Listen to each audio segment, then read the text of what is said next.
हम लोग ये डिमॉन्स्ट्रेट करने वाले हैं, ये प्रदर्शन करने वाले हैं कि वायुमंडलीय दाब वास्तव में हम लोगों पे लगता है, भले पूरे जीवन हम लोग इसको महसूस नहीं कर पाते, है ना।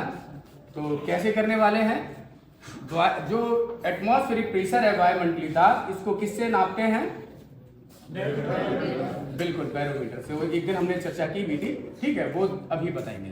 तो अब देखिएगा जरा सीन, फिर हम समझाएंगे होता क्या है। पानी को कलर कर दिया गया है ताकि आप देख सके इसमें पानी कलरलेस होता है, वाटरलेस होता है ना, इसलिए हो सकता है इसमें नहीं दिखता। तो चलिए एक हम काम करने वाले,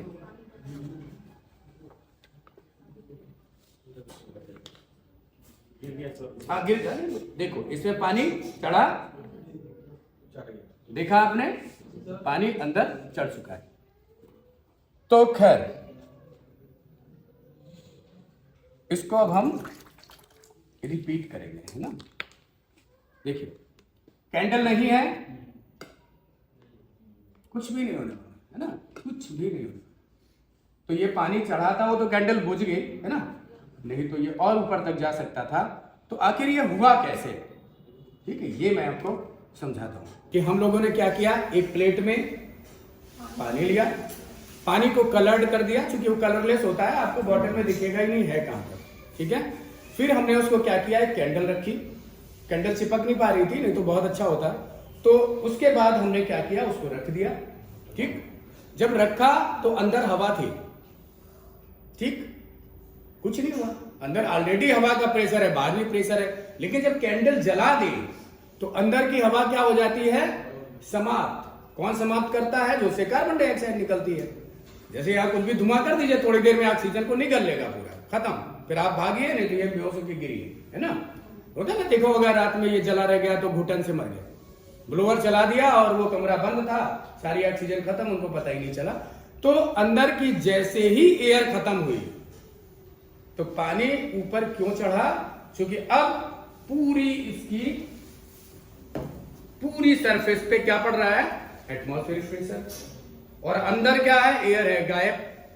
तो आप भीड़ है इस कमरे में, मान लो अभी 150 लोग को भर दिया जाए, तो ज्यादातर लोग क्या सोचेंगे, चलो बाहर चलते हैं यार, खुले में चलते हैं। भागोगे कि नहीं? भीड़ में एकदम भागना शुरू कर देंगे। जहां भी भीड़ होती है हम लोग सफोकेशन से दूर भर, रेलवे स्टेशन पे भी जहां भीड़ होती है उससे बचते हैं, ठीक है ना। तो अब वहां कुछ भी नहीं बचा है, तो क्या करेगी ये एयर प्रेशर के कारण जो पानी है वो किधर भागेगा? जो दबाव में है, प्रेशर में है, वो तुरंत कम प्रेशर वाली जगह की तरफ भागता है, ठीक है ना। तो कहां चढ़ा वो? बॉटल में ऊपर की तरफ भागने लगा। क्लियर? ये सब लोग जानते हो। जहां भी जैसे गैस है, सिलेंडर से क्यों डरते हैं? क्योंकि हाई प्रेशराइज्ड है, वो इतने प्रेशर में है कि वो निकलने का रास्ता तलाश रही है। इसलिए हमने ऐसा बनाया कि जरा सा खोला, वो तुरंत बेचारी वो तो इंतजार ही कर रही है कैसे इस प्रेशर से भागे।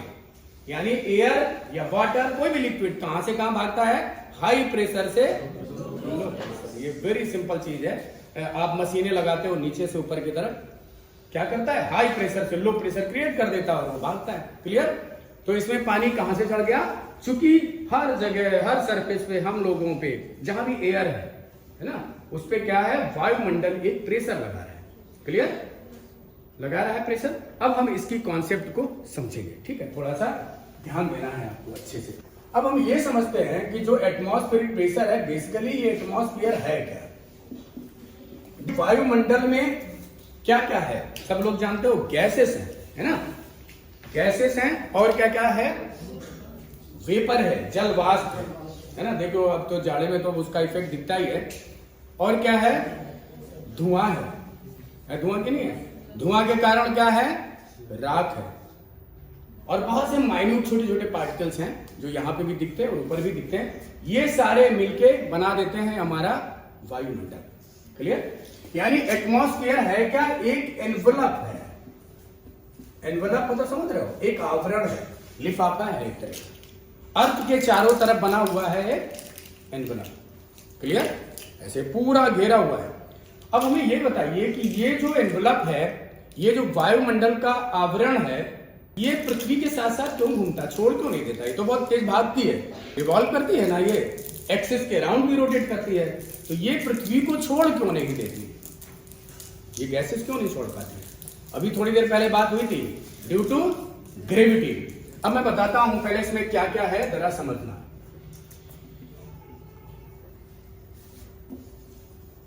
अर्थ के राउंडिंग के आवरण है। इसमें क्या क्या होता है ऑलमोस्ट सब लोग जानते हो। नाइट्रोजन कितने परसेंट? बिल्कुल 78%। ऑक्सीजन हाँ 21%। बिल्कुल। फिर तीसरे नंबर पे क्या है बताइए? और कोई? बिल्कुल आर्गन। आर्गन ये इनर्ट गैस है। इनर्ट गैसेस आपने पढ़ा है ना, helium, neon, argon, krypton, xenon, radon, है ना, ये पढ़ा हुआ है। तो ये इनर्ट गैस है, जरा बताइए कितना? हाँ ये पूछा जाता है 1% के प्रॉक्स याद रखिए ना, टिक मारना है ना आपको। तो ये एक क्वेश्चन पूछा जाता है कि वायुमंडल में सबसे ज्यादा इनर्ट गैस कौन सी है? ये बहुत बार पूछा गया। तो आप तुरंत क्या बताएंगे? इनर्ट गैस, अक्रिय गैस जो रिएक्शन नहीं करती, कौन है? क्लियर? बारीकी से ध्यान दीजिए, सिर्फ ये नहीं कि किसी किसी बनाए। आगे फिर आ जाते हैं हम लोग, सबको पता है क्या है? Carbon dioxide. ये कितना है? बिल्कुल 0.03%। ठीक है, अभी हम जलवाष्प को छोड़ेंगे। प्लस अगर हम बात करें थोड़ी सी हाइड्रोजन की भी, हाइड्रोजन तो है ना थोड़ी सी, तो बताएंगे कितना है? करीब करीब 0.00। Very good. ठीक है, ये सब गैसेस है, आप समझ गए, बहुत कम है। और अगर आप बात करें ओजोन की, थोड़ा सा और बता देते हैं। ये पूछ सकता है कभी भी, ओजोन है ना, ओजोन जानते हैं आप लोग। तो ये अगर कोई पूछता है तो आप ऐसे 5 0 रखिएगा, 1, यानी बहुत निग्लिजिबली स्मॉल है। और ये वही ओजोन लेयर में है कहीं पे। ये किस लेयर में है? सेकेंड वाले में। ठीक है ना, उसकी चर्चा हम नहीं कर रहे हैं। तो इसको भी हमें ध्यान रखना है। ठीक है, ओजोन है, बहुत कम है। ये सारा के सारा मिलके सब में मास है। और भी चीजें हम आपको थोड़ा सा बता देते हैं कि डस्ट पार्टिकल्स हैं, माइन्यूट पार्टिकल्स हैं छोटे छोटे से। अभी हमने बताया धुआं है, क्या है? राख है, यह है जलवाष्प है। जलवाष्प कभी कभी जो वेपर है ना, ये भी पूछ देता है कितने परसेंट है। किसी को याद है? 0.3 to 0.4% होता है ना। इसी के अप्रॉक्स जो आंसर मिलेगा, क्योंकि सब वेरिएशन है, कोई एक सा थोड़ी बना है ना। गैसेस एक सी है ना, हाइट एक सी है। ठीक है ना, कहीं बर्फ है तो कहीं समुद्र है तो कहीं पे बहुत ज्यादा गर्मी है। तो ये भी आपको लगभग अंदाज होना चाहिए कि वेपर पूछ देगा, वेपर कितने परसेंट होती है एटमॉस्फेयर में, पता ही नहीं, क्योंकि आपने तो मोटी मोटी बातें पढ़ी हैं 2-3। ठीक है ना, बस यहाँ के बाद फिर तो बड़ा गड़बड़ हो जाता है, नहीं ध्यान देते हम लोग। ठीक है ना, तो ये सारा मिलके क्या करता है? एक सब में वेट है। देखिए, तो गैसेस में भी वेट है। जब किसी में भी भार होगा, मास होगा, द्रव्यमान होगा, तो वो क्या करेगा? अर्थ उसको खींचेगी जरूर। क्यों? ग्रेविटी काम करती है। यानी अब क्या काम करने लगा? ग्रेविटी, जो किसके पास मास है। अर्थ एक प्लेनेट है, इसका काम ही है खींचना।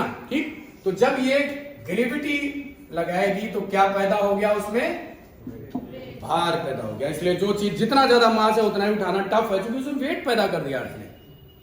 ठीक है, वही चींटी को ऊपर से गिराओगे कोई भी छोटी चीज, उसको दर्द नहीं होने वाला, क्योंकि उसमें मास उतना था नहीं, अर्थ के पास उतनी ताकत, उसको खींच ही नहीं पाई। ठीक है ना, सॉफ्ट लैंडिंग होगी। तो ये जनरेट करता है एक वेट, भार पैदा करता है। और ये जो वेट है ये क्या पैदा कर देगा? प्रेशर। अभी दोनों में हम डिफरेंस बता देंगे। एक दबाव डालता है, किस पे डालेगा? सरफेस पे, हर चीज पे जो यहां पड़ेगी। फिलहाल हम अर्थ की सरफेस बोलेंगे। ठीक है, जो भी इसके ऊपर है उनके प्रेशर पड़ रहा है। ठीक, तो इसी प्रेशर को क्या कहते हैं? Atmospheric pressure. क्या बोलते हैं? क्योंकि ये वायुमंडल के कारण दबाव है, गैसेस के कारण। गैसेस तो नहीं बोल सकते क्योंकि और भी चीजें हैं, इसलिए तो एटमॉस्फेयर के कारण जो प्रेशर जमीन पे या सतह पे हर चीज पे पड़ता है उसको कहते हैं वायुमंडलीय। क्लियर? और अब इसको हम कैसे मेजर करते हैं ये भी थोड़ा सा बता देते हैं। बैरोमीटर, बैरोमीटर को समझ लीजिए थोड़ा सा, बिल्कुल सिंपल। कोई हम लोग साइंटिस्ट नहीं बनना है, बट बेसिक्स आपको पता होना चाहिए।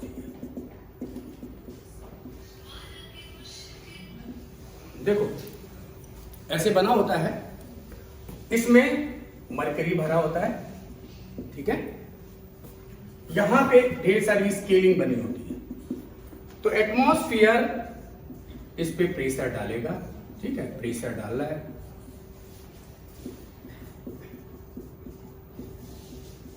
बिल्कुल एक लाइन में समझना, इधर देखिएगा।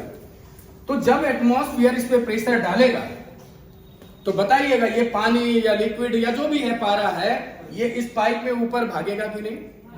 बिल्कुल भागेगा। क्लियर? और यहां पे रीडिंग बनी होती है, ठीक? यानी जब भी प्रेशर बढ़ेगा तो आप समझ गए कि इस ट्यूब में, इस कॉलम में कांच का जो दिखता है जिसपे रीडिंग बनी होती है, इसमें जो पारा इसे हम लोग नाप रहे हैं, तो जो पारा भरा होता है प्रेशर बढ़ने पे वो क्या होगा? ऊपर जाएगा कि नीचे जाएगा? बिल्कुल। यानी प्रेशर बढ़ने पे बैरोमीटर की रीडिंग बढ़ती है। एक पॉइंट समझ में आया? जहां पे हवाओं का दाब कम हो गया, प्रेशर कम हो गया, वहां पे क्या होगा? जब प्रेशर उठेगा तो ये जो ऊपर था वो क्या होगा? डाउन होगा। तो प्रेशर कम होने पे बैरोमीटर की रीडिंग क्या होती है? गिरती है। याद करो, सबके दिमाग में आ जाएगा कि बैरोमीटर की रीडिंग अचानक गिर गई, बताओ क्या होने वाला? समझ गया ना? तो वो चीज अब समझ में आएगी। अभी तो आपने रट लिया क्या इसके जगह आंधी आ जाएगी, तूफान आ जाएगा, पता नहीं क्या क्या हो जाएगा। कुछ लोग तो भूकंप पे मीटिंग मार देंगे कि बहुत खतरनाक हो जाएगा इसमें, अगर ऐसा कुछ दिख गया जादू हो जाएगा। तो बेसिकली जादू नहीं है। तो फिर एक लाइन में हम ब्रीफ करते हैं, जब भी एटमॉस्फेरिक प्रेशर बढ़ेगा तो बैरोमीटर की रीडिंग, और जब भी प्रेशर घटेगा तो रीडिंग घटेगी। अब आप एक चीज और समझ लो एक लाइन में, यहां पे जो भी मूवमेंट एटमॉस्फेयर में होंगे, मूवमेंट क्या क्या होते हैं सब लोग जानते हो, हवाएं, नमी, क्योंकि नमी जब हवाएं ले जाएंगी तभी पानी बरसेगा, बरसात होगी, तूफान आएगा, साइक्लोन अलग अलग तरह के होते हैं, आंधी तूफान कुछ भी बोलो, अलग अलग कंट्री में अलग अलग स्थिति है, ठीक है ना?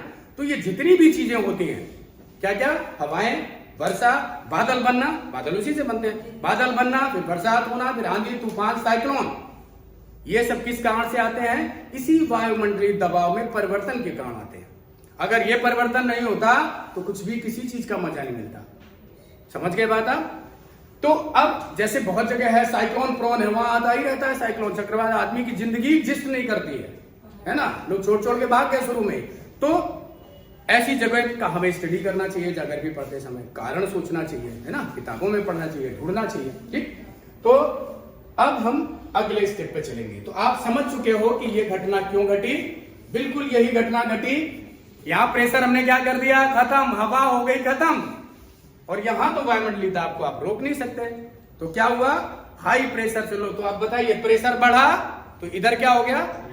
रीडिंग बढ़ी। इसलिए वो रीडिंग ना, एक ग्लास ना होके हमारे उसमें बॉटल में पानी ऊपर चढ़ने लगा। क्लियर? ये पहला स्टेप समझ में आया बात?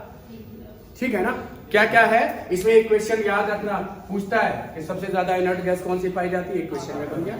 एक चीज और बता देंगे आपको, ठीक है? इसका रेशियो ग्रीन हाउस इफेक्ट में कार्बन डाइऑक्साइड किसी दिन बताएंगे हम। ये ग्रीन हाउस को बढ़ा रही है ना, जिसके कारण ग्लेशियर पिघल रहे हैं, गर्मी बढ़ रही है। तो ये भी थोड़ा ध्यान रखने की चीज है। एक और छोटी सी चीज बताता हूं कि ये जो एटमॉस्फेयर है, अब रही बात की यार ये कहां तक है, ये तो कोई अंदाज ही नहीं लगा पाता है, सब जगह अलग अलग है। तो हमें लगभग ये समझना चाहिए कि ये टोटल मिला के कितने किलोमीटर तक एटमॉस्फेयर आपका एग्जिस्ट करता है। सुन रहे हैं? हाँ, कुछ ना कुछ जरूर मिलेगा। बात समझे कि नहीं? भले हाइड्रोजन आप सबने पढ़ा है कि ऊपर हाइड्रोजन तो बहुत ऊपर तक मिलती रहती है, क्लियर? लेकिन अगर आप बात करें कि मेन एटमॉस्फेयर कहां, जिसको हम सच में वायुमंडल बोलते हैं, जहां सच में ये सब है, तो वो कहां तक है? और सब लोग जानते हैं, बहुत लोग पढ़े होंगे कि यहीं तो ओजोन लेयर, यहीं से शुरुआत होती है, उसकी एक पट्टी है, एक बेल्ट है, ओजोन लेयर कहते हैं उसको, है ना? तो बस याद रखना, दिमाग में रख लो, जहां ओजोन लेयर है सारी गैसेस वहीं के बाद वो इतनी विरल है कि उनको ढूंढना पड़ेगा, है ना? समझ गए?